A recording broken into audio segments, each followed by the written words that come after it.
Hi, welcome to the Oliver Fetter YouTube channel. Today is like day 4-ish of working on my 1.6 liter to 1.9 liter VW engine swap.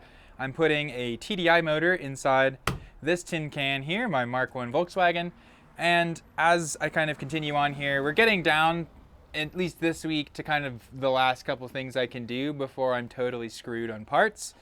I did just get the clutch in. I did, as in it arrived. I didn't actually get it in.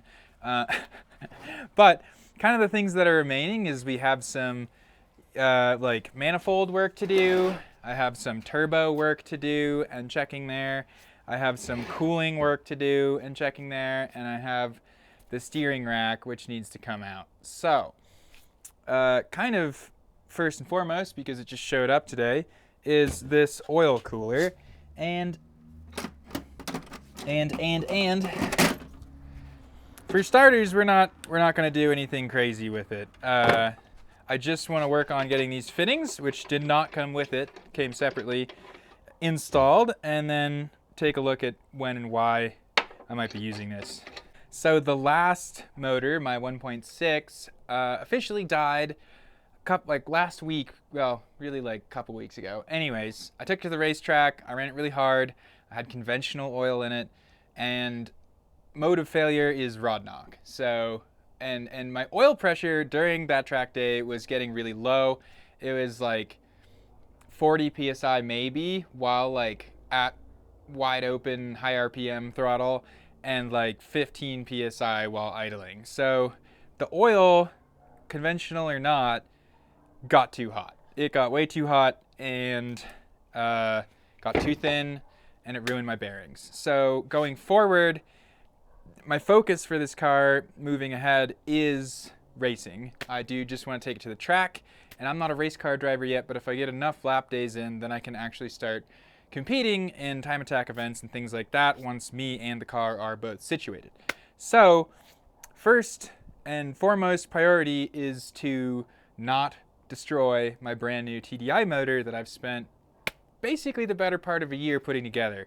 And I've made it to be really robust, but if you junk your bearings, doesn't matter how robust you made it. So this is my solution to having thin oil at the racetrack, and oil in the TDI motor especially puts in work. It is what lubricates the engine, but it is also what cools the engine. The coolant's going through your head, it's going through some of your block, it's doing something for sure, but the oil is being squirted onto the pistons. The pistons have oil galleys in the heads, so while I'm on heavy boost on a straightaway and high EGT, the only thing saving my engine from seizing or the rings from fully closing and seizing on the walls is the oil. It's going up inside those pistons heads, it's taking the heat out of the head and out of the rings, and then it's going into the oil, and on a race day in midsummer in Denver, that can be really, really hot. So,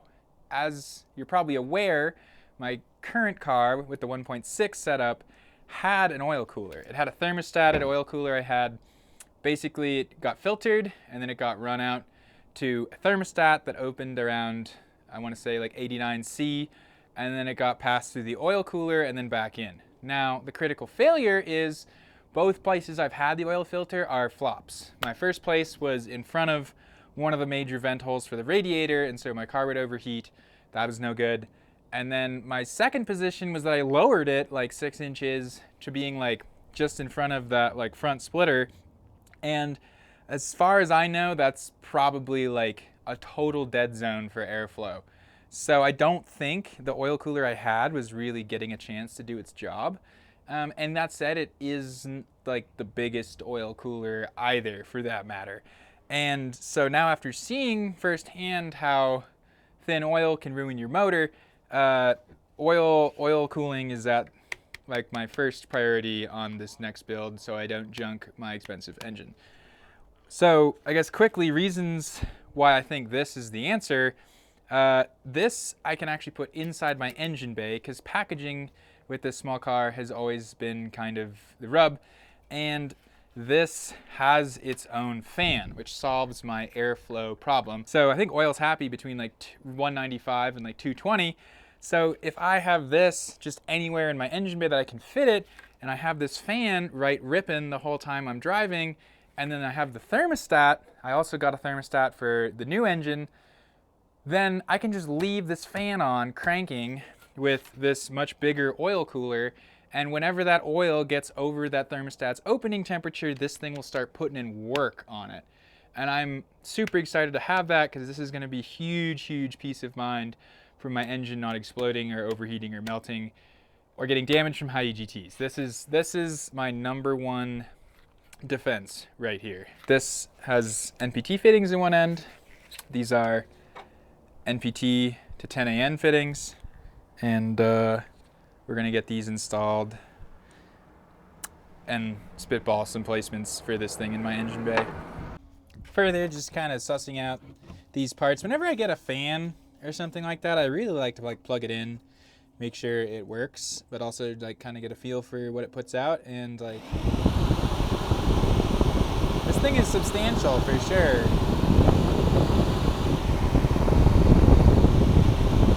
Like, it pulls a lot of air through there, so I'm pretty excited for that. That's perfect.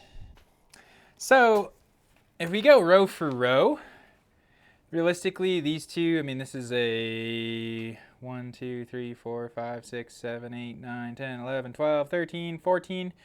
And this is a 1, 2, 3, 4, 5, 6, 7, 8, 9, 10, 11. These are both 14 row coolers, but when you look at them, which one do you think has more capacity to remove heat? Pretty obviously this one right here, and it really comes down to like the surface area of these cooling fins in between. You know, these plates are really close together. This one's also substantially thicker than this one, and it just makes it hard for air to want to go in here and to pull heat out or do anything positive, whereas this should be much easier to pull air through. It has more fin surface area, which means when we do pull air through, it will cool the oil more effectively. And this thing is just gonna be a lot better than what we've been working with. Now, as far as where to put this thing, obviously we have 0 engine in here right now, but normally, you know, there's intake piping, there's a motor, there's a transmission. The one spot that's like pretty much not occupied whatsoever is right here. So my initial thought is that because it has the fan on it, we don't need it to be getting airflow. So it can be sitting like right here pretty much would be a perfect spot for it. So long as this intercooler pipe clears, which I can make it clear. And here it actually has a chance to pull some cold air because right under here is the ground basically, instead of like a bunch of hot piping. So all things considered, this is a decently cold corner. The only other consideration is my air filter currently comes up here, and I think longer term it'll be better to put the air filter in the rain tray so as to not put it anywhere near this thing when it starts pumping out hot oil heat. And having it right about here would also help me run the lines because the oil filter and pickup is right about here, so that would make it a short run of lines over to here. So the next thing I'm trying to get done, and there's still so much to do, but we're just chipping away at it, is to pull these flanges off and put them on my other transmission. I forget why the other one doesn't have flanges on it, probably because it was leaking and I didn't have seals, something silly. At any rate, you can pull these in a number of ways. Let's just go ahead and start. So for ultra first things first, there's a seal in here. You got to get this out. There's no way to not damage it, so just get a new one. And we're leaking. So now that we have that out, you can see there is a circlip in here. You might be able to see. And we have to get that circlip out. However, these flanges are under tension. So there are springs inside pushing them outwards. You won't be able to get that snap ring out if you try. So you have to compress them. And there's a couple ways to do it. The easiest and lowest tech way to do it is to get some really big C-clamps and go flange to flange on both sides and clamp her down, and then you get the tension off and you can take it apart, no problem. Kind of a good option, honestly, especially because you get both sides done at the same time, which is pretty sweet. However, a very slightly tighter solution is to make some kind of flange compressor. So this is an M10 by 1 bolt, or M10 by 1.5, excuse me. And the center of here, where I turned it in, is M10 by 1.5. Ideally, you would just get some M10 by 1.5 all thread like this, but of course the local hardware store doesn't carry such a thing. And you get, you know, something like this, which I actually have no idea where I got this piece of metal. However, it just so happens to fit perfectly. So the idea is, I'm gonna weld this all thread to that bolt. This goes inside the flange. Excuse me, there we go. And then you run a nut down on top of this, and that will push the flange while pulling on the center rod. Pretty simple. To get started, I actually just need to tack this onto this bolt so it's all one piece, and then we can get this party started. This is the circlip I'm speaking of, and behind it's the thrush washer. You're going to need that too.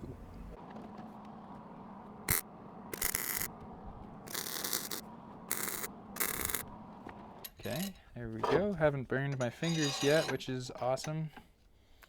That goes in there like so. Goes on here. Okay, there we go.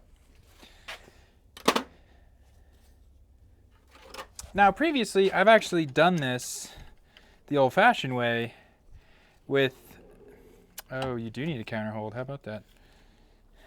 I've done this the old-fashioned way with the clamps, and it actually works just fine. There's no reason you couldn't do it that way.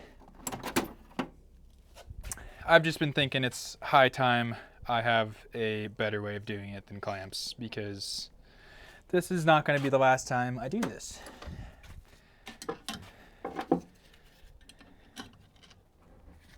Usually it's a good idea too, if you're gonna make a puller like this, is to put some anti-seize on these threads when you start winching on them like this.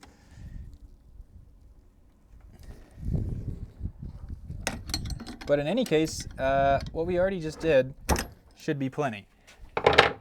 And the best tool for this job is a pair of flat nose snap ring pliers, which I actually just recently got. These are not them, I left them at work, of course. But if you're in a pinch, like I am right now, you can usually get out of it with regular old snap ring pliers.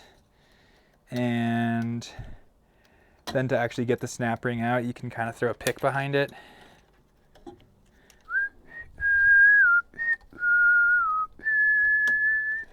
Okay, there it is. And what I've noticed is usually when you take these clips off, they will deform. They're not like super springy steel. You can already see this one is way wider than when it went on. They bend. So when you put it back together, new seals, new clips.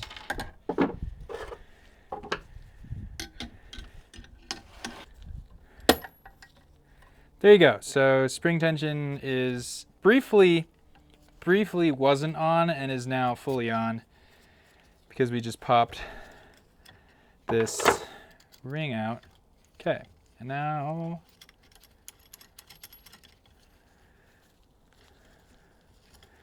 you just got to unthread the guy. Save that. Mind you, this thing is slightly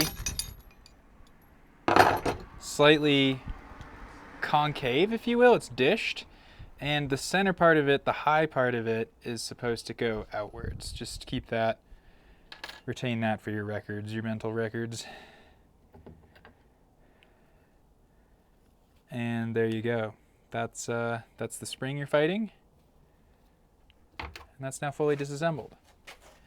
Under here is a split washer, a thrust washer, and you want to make sure that whatever transmission you're putting the flanges on has this washer in here, and I'll show you.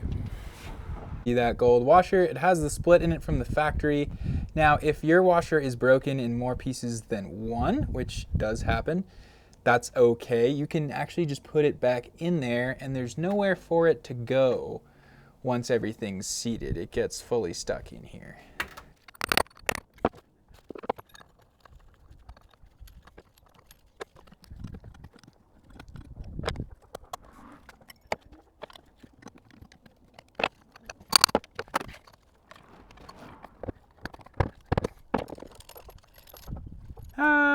So it also is very curious, I think, and again, my early records of this car aren't great, but it looks like I'm using 190 meter and 100 meter axle flange, and I imagine that's because I already replaced the driver's side with a new joint that was more modern, and as I recall, I think the passenger side didn't fit, so I had to reuse my old axle. Thus the discrepancy in seals. So, interestingly enough, this one's actually decently stuck. I'm going to try hitting it with a hammer some more. And unfortunately, the pry bar doesn't really work because there's nothing to pry on. So,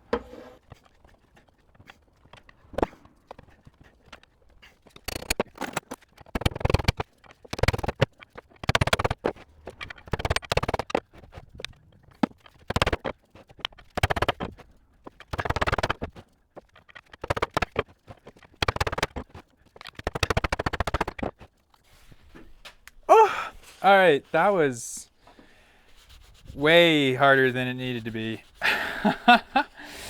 I don't know why it was that stuck. I guess sometimes they do just get stuck. There you go. But pretty good way to get it off if you don't feel like getting a puller out, which I do feel like a harmonic balancer puller would do nicely. Beatable pry bar and a hammer. I mean, you saw it. So that's possible. That could happen. That's out there. So now we extract what we want from this one. We can hop over to the other transmission and put them back on. These are the copper bushings I was mentioning. They are pretty thick, which is why they don't go anywhere. They slot in. So you got to make sure these are in there. Otherwise, your stuff is going to rattle. Because I have my horrifically mismatched axle flanges, I presumably somewhere in New Hampshire I have a 90 and 100 millimeter flange kicking around as well, since I have only 190 and one 100 millimeter, which now makes sense why there wasn't flanges on this transmission because I switched everything around at some point. Okay, so this is clean. You want to get it clean. It's good to have clean stuff. Okay. So now we do the reverse. So I'm actually going to wait on installing the passenger side because the driver's side I know for sure fits this flange. However, I just ordered a new axle for my passenger side, and if it happens to be a 100 mil flange, then I will need to get another 100 mil flange on hand, and I'd rather not have to do this twice. So there we are, we're part way in, and now we just need to go the rest of the way in.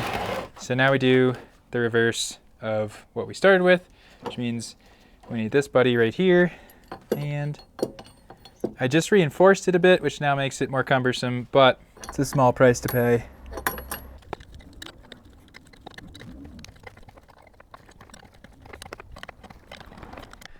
Okay, well, we might have to stop here for today because I don't have my flat nose snap ring pliers, and these are like round at the edges, and it's like literally impossible to get in there.